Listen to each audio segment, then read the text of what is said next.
In this video, I'm going to show you how to fix Wi-Fi name not showing issue on Android. So please watch the video until the end and follow this tutorial step by step to avoid making mistakes. So let's get started. So the first thing you want to do is go to your phone settings.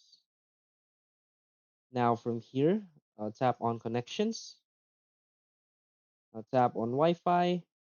So if in any case you're looking for a Wi-Fi connection here and you can see it, what you want to do first is to simply restart your Wi-Fi. So turn it off. Now turn it on back again.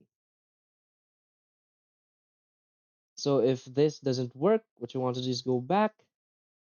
Now just tap on the search icon right here in the upper right corner of the screen and search for reset.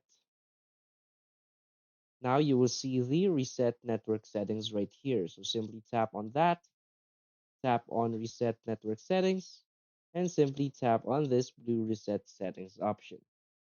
So after resetting your network settings, what you want to do is close this and simply restart your phone.